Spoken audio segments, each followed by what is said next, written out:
Sorry বন্ধুরা, অনেকটাই late হয়ে গেল পোস্ট করতে করতে। বাই দ্য ওয়ে, আজকে 7 বছরের ভালোবাসা পূর্ণতা পেল। আর অনেক দিন পর একটা বিয়ে বাড়ি দিলাম। আর এটা হচ্ছে আমার নিজের মামার মেয়ে। এনজয় না করলে হয়? সেজেগুজে রেডি হয়ে বেরিয়ে পড়লাম ওদের ভেন্যুতে। আর এনাকে দেখো কি কিউট না, এটা হচ্ছে সুদীপ্তা, মানে আমার জামাইবাবুর বোন। আর এখানে সবাই নাচতেও শুরু করে দিয়েছে, এখানে ফটোশ্যুট হচ্ছে, আস্তে আস্তে সব লোক আসা শুরু করে দিয়েছে। বাট আমাদের বাড়ির লোক, মানে মেয়ের বাড়ির লোক এখন অবধি এসে পৌঁছায়নি। রাত 10:30 থেকে 11টা এরকম সামথিং ওনারা এসেছে, মানে আমাদের বাড়ির লোক। আস্তে আস্তে এসে সব তত্ত্ব দেওয়া শুরু করেছে। আমি আর আমার ভাই তত্ত্ব গোছাচ্ছি। এখানে এত লোক সব হচ্ছে মেয়ের বাড়ির লোক। আর অ্যাকচুয়ালি আমাদের বাড়ি থেকে আমার দিদির শ্বশুরবাড়ি অনেকটাই দূর, ক্যানিং আর বেহালা।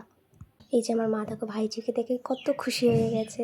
আর আজকের ওর মেকআপটা আমি করেছি, ওর বিয়েতেও মেকআপ আমি করেছিলাম আর রিসেপশনেও আমিই করেছি।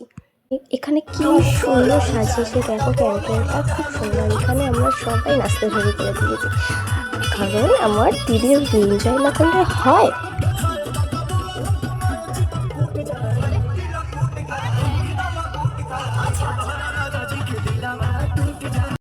আর আমার মা দেখো জীবনে নাচে না কোথাও সেরকম, আর এখানে এসে ভাইজির বিয়েতে নাচছে, আবার জামাইবাবুর হাত ধরে। এটা হচ্ছে আমার আর একটা জামাইবাবু, আমার মাসির মেয়ে, তার আর কি বর।